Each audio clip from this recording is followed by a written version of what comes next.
नमस्ते बच्चों। मैं मनीषा गोखले आशीष हिंदी क्लासेस में आप सभी का स्वागत है। बच्चों, आज हम पढ़ने वाले हैं आपकी पाठ्यपुस्तक स्पर्श भाग 1 से पद्य खंड से दूसरी कविता रहीम के दोहे। रहीम जी भक्तिकालीन कवि थे।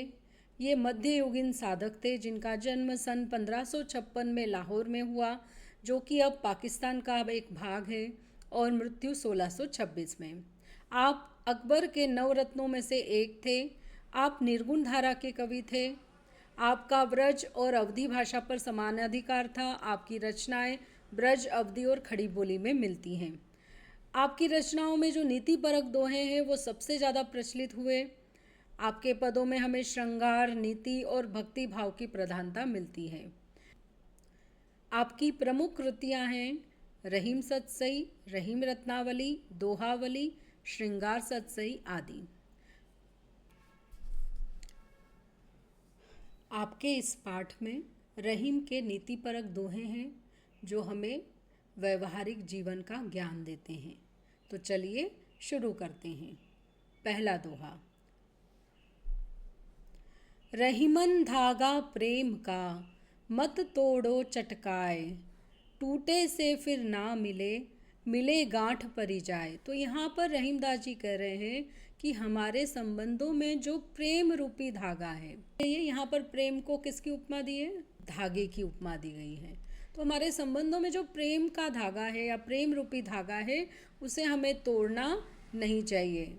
कैसे? चटकाकर तोड़ना नहीं चाहिए। मतलब अगर थोड़ी सी बात पर हमारा मन मुटाव हो गया, झगड़ा हो गया, तो इस बात के ऊपर हमें संबंधों को तोड़ना नहीं चाहिए। टूटे से फिर ना मिले। अगर ये संबंध एक बार टूट जाते हैं तो पहली बात तो बड़ी मुश्किल से मिलते हैं, मिलना ही मुश्किल हो जाता है। और अगर संबंध जुड़ भी जाए फिर से, तो जैसे कि दो धागों को जोड़ने पर गांठ बनती है, वैसे इन संबंधों में भी गांठ पड़ जाती है। गांठ पड़ जाती है मतलब हमारे मन थोड़े कसेले हो जाते हैं और हमें वो जो घटना है, वो जो इंसिडेंट है, वो हमेशा याद रहता है, जिससे कि मन में एक गांठ बन जाती है और हम पहले जैसा व्यवहार नहीं कर पाते हैं जो अपने संबंधी से या अपने प्रियजन से करते हैं। इसलिए कोशिश यही करना चाहिए कि छोटी छोटी बातों को लेकर हमें अपने संबंधों को तोड़ना नहीं चाहिए।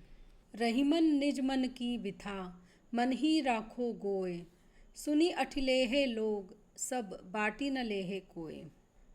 यहाँ पर रहीम जी कह रहे हैं कि निज मतलब अपने, मन की विथा, विथा मतलब परेशानी, दुख, तकलीफ, इसे हमें अपने मन में ही रखना चाहिए।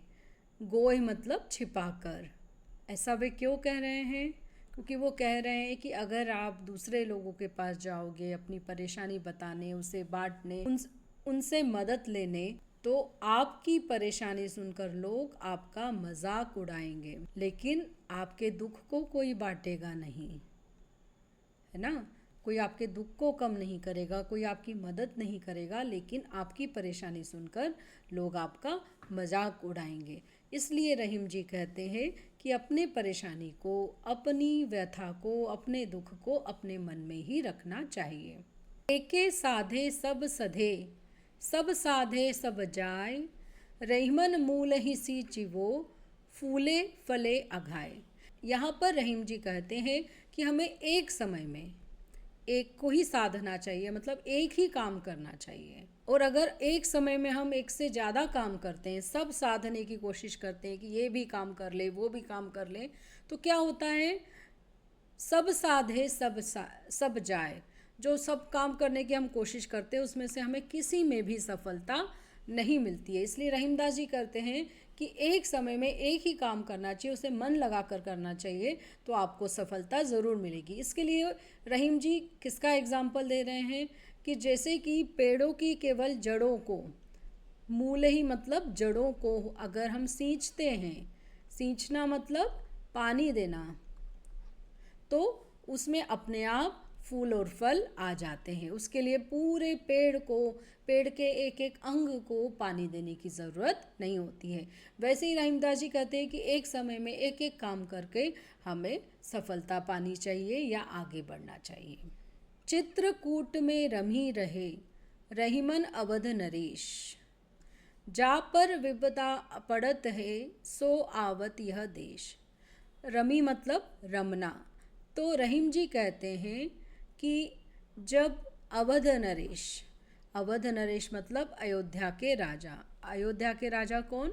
राम। जब उन्हें 14 वर्ष का वनवास हुआ, जब उनके पिताजी ने उन्हें 14 वर्ष का वनवास दिया, तो वे अपनों को छोड़कर वन आए थे और वे चित्रकूट में आए। तो यहाँ का जो शांत वातावरण था उनमें उनका दुखी मन शांत हो गया, मतलब वहाँ वो रम गए, उनका मन लग गया। तो वैसे ही रहीम जी कहते हैं कि जिस पर भी विपदा मतलब परेशानी आती है या दुख आता है, सो आवत मतलब आता है, वह इस देश में आता है। मतलब चित्रकूट यह जो स्थान है, इस स्थान पर वह व्यक्ति आता है जिसके जीवन में परेशानी होती है, क्योंकि यह जगह ऐसी है जहाँ पर आकर उसे शांति मिलती है, मन को सुकून मिलता है। दीरग दोहा अर्थ के आखर थोरे आही, ज्यों रहीम नट कुंडली सिमटी कूदी चढ़ी जाही। यहाँ पर रहीम जी दोहे के बारे में बता रहे हैं कि जो दोहे का अर्थ होता है वो दीर्घ बड़ा होता है, बहुत विशालकाय होता है, लेकिन आखर मतलब शब्द, उसमें जो शब्द होते हैं वो थोड़े होते हैं, थोड़े मतलब बहुत कम होते हैं, लेकिन फिर भी कम शब्दों में वो बहुत गहरी बात, बहुत विशाल बातें कह देता है। ये दोहे की विशेषता है, जो कि 2 पंक्ति वाला 24 मात्रा का छंद है। इसके लिए एक एग्जाम्पल रहीमदास जी क्या दे रहे हैं कि जिस तरह से कि एक नट, एक स्टंट मैन या एक करतब दिखाने वाला व्यक्ति जब उसे अपने बड़े से शरीर को, जब उसे एक छोटे से सर्कल में से या कुंडली में से निकालना रहता है, तो वो अपने शरीर को किस तरह से सिकोड़ कर उतना छोटा कर लेता है, वैसे ही ये कवि की विशेषता होती है कि वह छोटे से दोहे में इतनी बड़ी बड़ी बातें, इतनी गहरी गहरी बातें समा देते हैं। धनी रहीम जल पंक को लघुजिय पियत अघाय, उदधि बड़ाई कौन है जगत पियासो जाए। यहाँ पर रहीम जी कह रहे हैं कि जो पंक जल है मतलब कीचड़ का जल है, कीचड़ का जो पानी है वो कैसा है? महान है। धनी मतलब महान। क्यों उसे महान बताया है सागर के पानी की तुलना में? क्योंकि उस कीचड़ के जल को भी लघु जीव मतलब छोटे जीव जंतु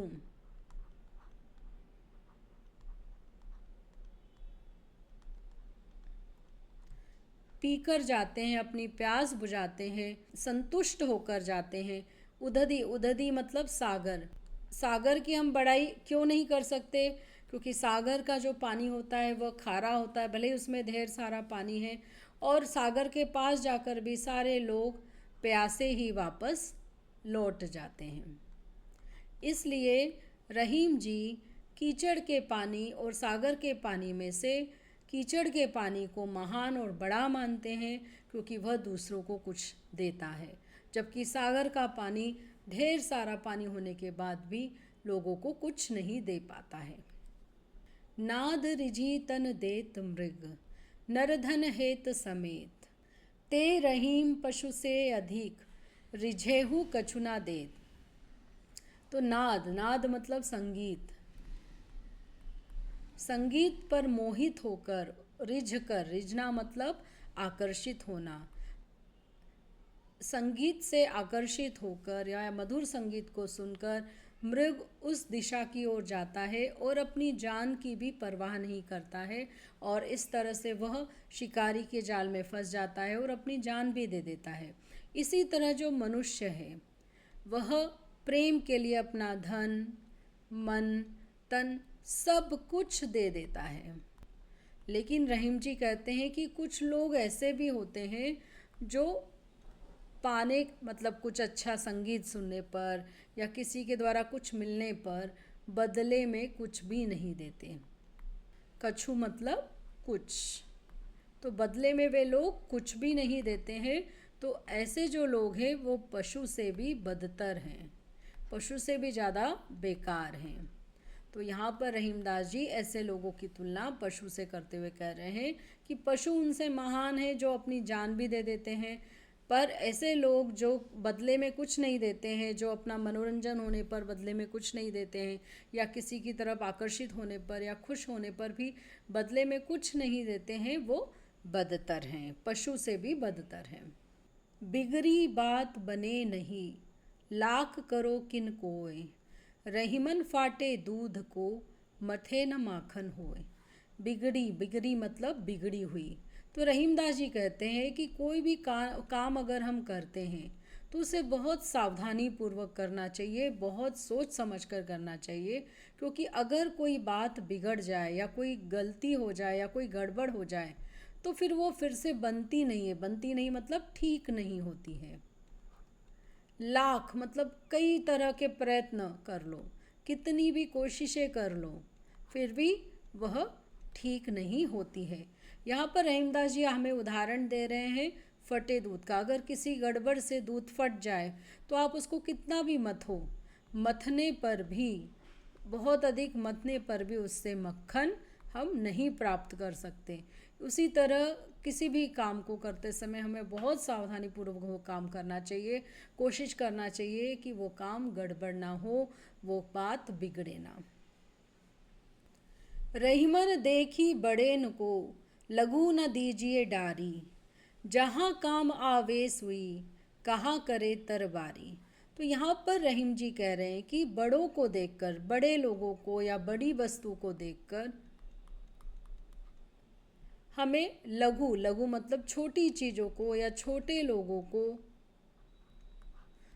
डाल नहीं देना चाहिए, फेंक नहीं देना चाहिए, छोड़ नहीं देना चाहिए, क्योंकि दोनों ही महत्वपूर्ण हैं, बड़ी वस्तुएं भी और छोटी वस्तुएं भी। ऐसे ही बड़े लोग भी काम के होते हैं और जो छोटे लोग हैं जो हमारे रोज़मर्रा के काम करते हैं वो भी बहुत महत्वपूर्ण होते हैं। यहाँ पर रहीमदास जी एक उदाहरण दे रहे हैं कि जहाँ पर सुई का काम है, सिलाई में जो सुई का काम होता है, अगर आपके पास बड़ी सी तलवार भी हो पर वो भी इस काम में कोई भी सहायता नहीं कर सकती, इसलिए जो सुई का काम है वो सुई करेगी, जहाँ तलवार है वो तलवार का काम करेगी। तो इसलिए जीवन में बड़ी हो या छोटी चीज़ हो, या बड़े लोग हो या छोटे लोग हों, सभी का विशेष महत्व होता है और सभी के साथ हमें अच्छे संबंध रखना चाहिए, बड़े लोगों के साथ भी और छोटे लोगों के साथ भी। रहीमन निज संपत्ति बिना, को न विपत्ति सहाय, बिनु पानी जो जलज को, नहीं रवि सके बचाए। तो यहाँ पर रहीम जी जो है वो कह रहे हैं कि हमारी निज संपत्ति, हमारी खुद की संपत्ति, हमारे स्वयं की संपत्ति बहुत इम्पॉर्टेंट होती है विपत्ति के समय, जब परेशानी आ सकते हैं। अब वो हमारे गुण भी हो सकते हैं, हमारे स्किल्स हो सकते हैं, या हमारे पास जो धन है वो भी हो सकता है जो हमें परेशानी के समय बचा सकता है। किसी और के स्किल, किसी और का धन हमारी मदद नहीं कर सकता। कौन विपत्ति सहाय, वैसे भी लोग विपत्ति के समय मदद करने से पीछे हट जाते हैं। यहाँ पर रहीमदास जी हमें उदाहरण दे रहे हैं कमल का। कमल जिसकी संपत्ति क्या है? जल, क्योंकि कमल जल में, पानी में खिलता है। पर अगर उस तालाब का पानी सूख जाए तो भले ही सूरज कितनी ही कोशिश करे कि मैं कमल की मदद करूं, पर फिर भी वह कमल को बचा नहीं सकता है, वह कमल सूख ही जाएगा। इसलिए जो कमल की जो निज संपत्ति है, उसके अपना जो गुण है, उसका होना बहुत इम्पॉर्टेंट है। तो हमारी जो खुद की संपत्ति, जो जल, जैसे कमल के लिए जल है, तालाब